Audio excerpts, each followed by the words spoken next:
مشکور ہوں opposition leader صاحب کا کہ وہ میری بات سننے کے لیے رک گئے، کیونکہ عام طور پہ یہ ہوتا ہے کہ یہ بات کر کے اور پھر بائیک آؤٹ کر لیتے ہیں اور ہماری بات نہیں سنتے کہ ہم ان کو کیا کہنا چاہتے ہیں۔ تو سب سے پہلی چیز تو یہ ہے جی کہ انہوں نے بڑی لمبی بات کی اور بڑی پرانی 85 سے اور اس کے بعد کی بھی تمہید انہوں نے باندھی۔ میں زیادہ اتنی پیچھے نہیں جاتا، میں 2018 کی بات کروں گا جی۔ 2018 میں RTS ہم نے نہیں بٹھایا تھا، پاکستان مسلم لیگ نون 2/3 اکثریت سے وہ الیکشن جیت رہی تھی اور RTS بٹھایا گیا اور ان کو وہ الیکشن چوری کر کے ان کے جو لیڈر ہیں عمران خان صاحب ان کو پرائم منسٹر بنایا گیا اور ان کے لوگوں کو جتوا کے اسمبلیوں تک پہنچایا گیا۔ اور یہاں پنجاب میں ہماری اکثریت تھی 2018 میں، پنجاب میں وہ سب کچھ کرنے کے باوجود، اس RTS کو بٹھانے کے باوجود، اور ہاں RTS سے پہلے بھی تھوڑی سی بات کروں گا، انہوں نے بھی کہا کہ ہمارے لوگوں سے پریس کانفرنس سے کرائی جاتی ہیں۔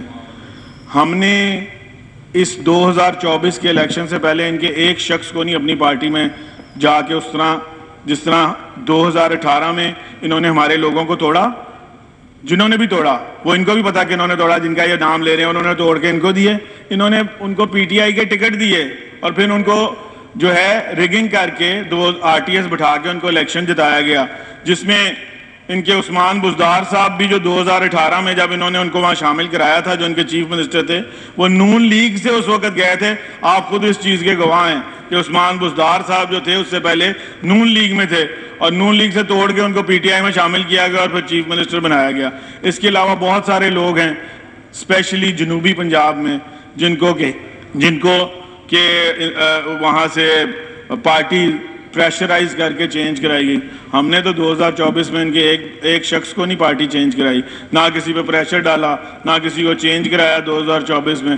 پھر 2018 کے الیکشن میں RTS بٹھا کے ان کو، اور پھر پنجاب میں ہماری میجورٹی تھی یہاں پہ 2018 میں، اور وہ جو انڈیپینڈنٹ لوگ تھے ان کو کس طرح جہانگیر ترین صاحب کا جہاز استعمال ہوا، جیسے کوئی ویگن چلتی ہے اس طرح وہ لے جا کے ان کے گلوں میں پٹے ڈالے گئے وہاں پہ بنی گالا میں لے جا کے لوگوں کو، اور اس میں بہت سارے لوگ نہیں جانا چاہتے تھے۔ بہت سے لوگ، مجھے پتا ہے کچھ 6-7 کے قریب MP ہمارے پارٹی آفس میں تھے، وہاں سے ان کو زبردستی اٹھا کے لے جایا گیا جو انڈیپینڈنٹ وہاں آئے ہوئے تھے، اور شہباز شریف صاحب سے مل کے تو وہ انڈیپینڈنٹ جو تھے وہ نون لیگ جوائن کرنا چاہتے تھے۔ تو تاریخ اگر ہم دہرائیں تو تاریخ بڑی تلخ ہے۔ اور پھر ان کے دور میں یہ کہتے ہیں جی اپوزیشن لیڈر کے ساتھ زیادتی ہو رہی ہے۔ اپوزیشن لیڈر تو شہباز شریف صاحب اپوزیشن لیڈر نہیں تھے جن کو جھوٹے کیسوں میں 1.5 سال تک انہوں نے جیلوں میں رکھا، 1.5 سال تک جناب اسپیکر جیلوں۔ ہم نے تو ان کے کسی اپوزیشن لیڈر کو جیل میں نہیں ڈالا، چاہیں تو ہم بھی ڈال سکتے ہیں جھوٹے کیس بنا کے، نہیں ڈالیں گے کیونکہ ہم پولیٹیکل لوگ ہیں، ہم اس میں بلیو ہی نہیں کرتے کہ جھوٹے کیس بنائیں جیلوں میں ڈالیں۔ اس کے بعد یہ کہتے ہیں شہباز شریف صاحب جب جیل میں تھے جو ان کے ساتھ وہاں سلوک ہوتا رہا، کیمرے لگائے ہوئے تھے، وہ ان کے جو ہیں قیدی نمبر 804 ان کے لیڈر جو ہیں وہ اس وقت پرائم منسٹر تھے، اور وہ وہاں سے بیٹھ کے لوگوں کو دیکھتے تھے کہ اس کو کیا تکلیف دینی ہے۔ ہم نے یہ کہتے ہیں نا کہ حکومت ہمارے ساتھ ہم نے ان کے ساتھ کی ہے مہربانی، بالکل کی ہے، ان کے لیڈر کے ساتھ بھی مہربانی کی ہے۔ وہ تو وہاں امریکہ میں کھڑا ہو کے کہتا تھا نا پنکھے بند کر دوں گا، کھانا روک لوں گا، فلانا یہ چیز اٹھا دوں گا، وہ کر دوں۔ ہم نے ان کی کوئی چیز نہیں روکی۔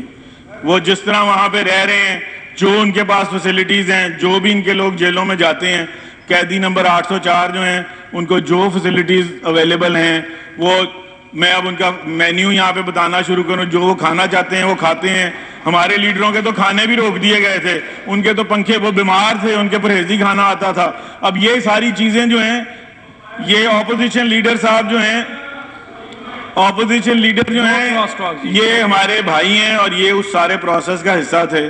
اب بہت سارے ہمارے دوست جو یہاں پہ معزز اراکین ہیں وہ پہلی دفعہ آئے ہیں، ان کو شاید یہ نہیں پتا کہ کیا کیا ظلم اور زیادتیاں ہوتی رہی ہیں۔ پھر پنجاب میں اپوزیشن لیڈر جو تھے 2.5 سال تک ان کو جھوٹے کیس میں کمپرومائزڈ ڈالتے، کمپرومائزڈ ہر چیز، اور اس کے بعد جب وہ واپس آئے ہیں تو یہ ہم نے بچر صاحب کو نہیں، ملک صاحب کو پبلک اکاؤنٹس کمیٹی کا چیئرمین بننے سے نہ بات ہی نہیں کی کسی نے۔ وہاں سے آرڈر آتا تھا آپ کی چیئر پہ جو صاحب بیٹھے ہوتے تھے وہ یہ کہتے تھے جی وہاں کا آرڈر ہے حمزہ شہباز شریف کو پبلک اکاؤنٹس کمیٹی کا چیئرمین نہیں بننے دینا کیوں اپوزیشن لیڈر کو, اور وہ بریچ کیا گیا, ان کو جیلوں میں رکھا گیا. جس طرح ان کے ساتھ انہوں نے بھی سب نے سختیاں برداشت کی, مگر الحمدللہ میں یہ کہوں گا چاہے میاں شہباز شریف صاحب تھے, چاہے حمزہ شہباز شریف صاحب تھے, پھر ایک مریم نواز شریف صاحبہ. اب مریم نواز شریف صاحبہ جو ہیں کیونکہ وہ جب نکلی ہیں اور وہ اتنی بہادری اور دلیری کے ساتھ اپنے والد کا وہ کیس لے کے اور وہ عوام کا مقدمہ لے کے جب عوام کی عدالت میں نکلی ہیں تو پاکستان کے اس وقت آپ کو یاد ہوگا کہ جو سرویز آئے اس میں وہ ٹاپ پہ چلی گئی تھی بطور لیڈر پاکستان کی. اس وقت انہوں نے مریم نواز شریف صاحبہ پہ جھوٹے کیسز بنائے, اور پھر دیکھیں یہ چاہتے تو ان کو کہیں سے بھی گرفتار کر سکتے تھے. والد کو جیل میں ملنے گئیں, جو کہ بڑی مشکل سے ان کو ملنے دیا جاتا تھا. والد کو جیل میں ملنے گئی, والد کے سامنے وہاں سے ان کو اریسٹ کیا گیا, اور جس طرح تذلیل کر کے ان کو لے جا کے پھر وہاں پر, اور ان کے بھی وہاں جو تھا سیل تھا نیب میں جہاں ان کو لے جا کے رکھا گیا, وہاں کیمرے لگائے ہوئے تھے. مطلب یہ کس طرح ان کی ایک پرائیویسی بھی بریچ کرتے تھے. ان کے جب وہ کراچی میں گئی ہیں تو جس طرح ان کے دروازے, ہوٹل کے دروازے توڑ کے اندر گھسے ہیں یہ لوگ, یہ ساری چیزیں یہ کیوں بھول جاتے ہیں؟ یہ سب کچھ یہیں پہ ہوتا رہا ہے, اور ہم نے تو اس طرح کی کوئی ان کے ساتھ زیادتی نہیں کی, کوئی ایسی چیز نہیں کی ہے جو یہ لوگ اس وقت خود کرتے تھے. تو ہم اگر پھر انہوں نے رانا ثناء اللہ پہ جس طرح ہیروئن ڈالی, مطلب اب ہیروئن کا چکر ہی کوئی نہیں, ان پہ ہیروئن ڈال دی گئی, ان کو وہ کال کوٹھڑی میں رکھا گیا. شاہد حقان عباسی جیسے شخص کو کال کوٹھڑی میں رکھا گیا, جو بولتا تھا جیل میں جاتا تھا. ہم تو جیل میں نہیں ڈالتے, ہم نے ان میں سے کسی جو مرضی بولتے ہیں نیشنل اسمبلی میں, جس کا جی یہاں چاہتا ہے جو بولتا ہے, ہم چاہیں ہم بھی اس طرح جھوٹے کیس بنا کے ڈال سکتے ہیں. یہ نہیں کہ ہم نہیں ڈال سکتے, ہمارے پاس پورا اختیار بھی ہے اور طاقت بھی ہے, مگر ہم نہیں کرتے کیونکہ ہم سمجھتے ہیں کہ وہ غلط تھا جو انہوں نے کیا, ہم وہ نہیں کریں گے. پھر انہوں نے بات کی گھر توڑتے ہیں, ہم نے ان کے کسی کا کوئی گھر اس طرح نہیں توڑا. اگر ان کا کوئی اس طرح کا ایشو ہوا ہے, ان کا ایشو ہوا ہے, میں بتاتا ہوں گھر توڑے گئے یہاں پہ, گھر باقاعدہ ڈیمولش کیے گئے. ایک بتا دیں کسی کا گھر ڈیمولش ہوا ہے؟ ہمارے منسٹر ہیں یہاں پہ فیصل کھوکھر صاحب, ان کا گھر ڈیمولش کیا گیا, اور عمران خان وہاں سے ویڈیو پہ بیٹھ کے کمشنر اور ڈی سی سے فلم کہہ رہا تھا یہ لاہور کے صدر, کیونکہ اس کے والد اس وقت لاہور کے صدر تھے نون لیگ کے, سیف الملوک کھوکھر جو اب ایم این اے ہیں, کہا اس کا گھر گراؤ. اور اس کا گھر جو تھا وہ کہیں جی کہ ہمارے پیپرز ہر چیز پوری ہے, پھر کیوں گراتے ہو؟ مگر انہوں نے گرایا. عدالتوں کے سٹیز کے خلاف اس وقت فیصلے ہوتے تھے, عدالتیں بھی کمپرومائز تھی اس وقت. وہ ثاقب نثار اور وہ جو اس وقت کے جج تھے کمپرومائز تھے, ان کو ریلیف دیتے تھے وہ اس وقت, اور ہمارے لیڈروں کے خلاف کیسز بنائے جاتے تھے. تو میں یہ ساری چیزیں ہیں جو یہ باتیں کر رہے ہیں, ہم نے ان کے ساتھ ایسی کوئی بھی زیادتی نہیں کی ہے. اور جہاں تک تعلق ہے عدالتوں کا, عدالت نے ان کو اختیار دیا ہے, یہ ان سے ملنے جانا چاہتے ہیں اپنے لیڈر صاحب سے ملیں. اگر ان کو کسی حکومتی ادارے نے یا کسی نے روکا تو عدالتیں ہیں, ابھی بھی عدالتیں آپ کو سپورٹ کرتی ہیں. جائیں آپ عدالتوں کے پاس, جا کے ان کو کہیں کہ جی ہمیں نہیں جانے دیتی پولیس. اور آپ کو بھی پتا ہے اگر پولیس نہیں, ہمارے کسی لیڈر نے ایسا کوئی آفینس نہیں کیا تھا. آپ لوگوں نے ریاست پہ حملہ کیا ہے, آپ لوگوں نے پاکستان پہ حملہ کیا ہے, آپ لوگوں نے وہ کیا کہ ہندوستان کے ٹی وی چینلوں نے آپ کی تعریفیں کی ہیں کہ وہ کام ہم نہیں کر سکے جو پی ٹی آئی اور اس کی لیڈرشپ نے کیا ہے کہ پاکستان کی ریاست پہ حملے کرتے ہیں, ہمارے شہیدوں کے مجسموں کو توڑتے ہو, جنہوں نے اس پاکستان کے لیے اپنا خون دیا, اس پاکستان کے لیے اپنی جانیں قربان کی, آپ لوگوں نے ان کو بھی نہیں بخشا. میں آپ کو کیا کہوں, یہ تو وقت بتائے گا. آج اگر آپ یہ کہتے ہیں نا ہاں الیکشن ہوگا, ضرور ہوگا, اور آپ دیکھیں گے آپ کی ضمانتیں ضبط ہوں گی. پاکستان کے عوام دیکھ رہے ہیں کہ لیڈرشپ کون ہے, پاکستان کے لوگوں کی خدمت کس نے کی ہے, پاکستان کو کس نے بنایا ہے, پاکستان کو کس نے سنبھالا ہے, پاکستان کو دیوالیہ کون کر رہا تھا, یہ ہر چیز پاکستان کے لوگوں کو پتا ہے. اور انشاءاللہ تعالی جب بھی الیکشن ہوں گے میں دیکھوں گا, اس کے بعد انشاءاللہ تعالی میں امید کرتا ہوں کہ آپ میں سے بھی کچھ لوگ ایوان میں آئیں, ہمارے بھی یہاں پہ ہوں گے, اور وقت بتائے گا کہ پاکستان کے غیور لوگ ان لوگوں کو ووٹ دے کے کامیاب کرتے ہیں جو پاکستان کی ریاست پہ حملے کرتے ہیں, جو پاکستان کے خلاف ایسے کام کرتے ہیں جس سے ہندوستان اور ہندوستان کی لیڈرشپ خوش ہو, یا وہ محب وطن لوگ. اور یہ آپ لوگ 9 مئی والے ہیں. 9 مئی پاکستان کی تاریخ کا سیاہ دن ہے, جس دن آپ نے ریاست پہ حملہ کیا تھا.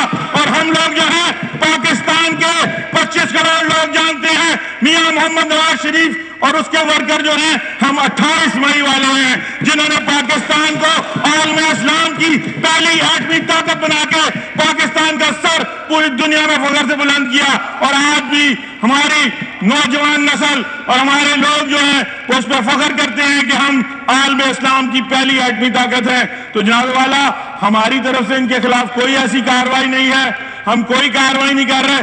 ان کو پتا ہے, ان کے بہت سے, ہمیں فارم 47 کی بات کرتے ہیں, یہ خود کمپرومائزڈ بیٹھے ہوئے ہیں. اگلی دفعہ میں نام لے دوں گا, یہ خود ان میں فارم 47 والے ہیں.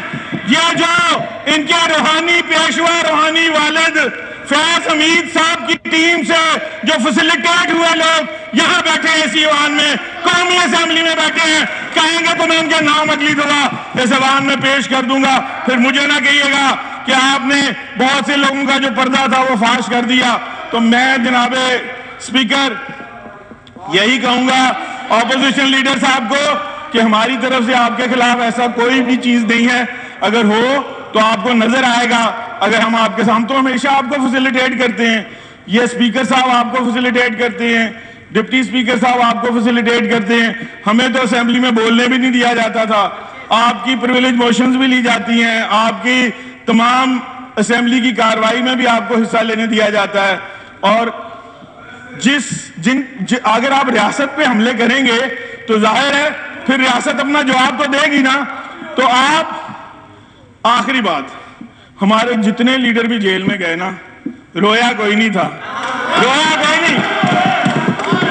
میاں نواز شریف صاحب, میاں شہباز شریف صاحب, حمزہ شہباز صاحب, مریم نواز شریف صاحبہ, رانا ثناء اللہ صاحب, شاہد رکان عباسی, خواجہ سعد رفیق, خواجہ سلمان رفیق, کس کس کا نام لوں, جو بھی جیل میں گیا تھا نا, جب کورٹ میں آتے تھے نا تو ہنستے مسکراتے تھے.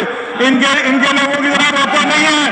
اور ان کو تب ہم کہتے تھے کہ تم رو گے تمہاری چیخیں نکلیں گی. اور آپ نے ابھی دیکھا تھوڑا سا نمونہ, یہ ابھی ہمارے اپوزیشن لیڈر صاحب بھی جو ہے نا, یہ ڈھونا دھونا ہی اپنا پیش کر رہے تھے.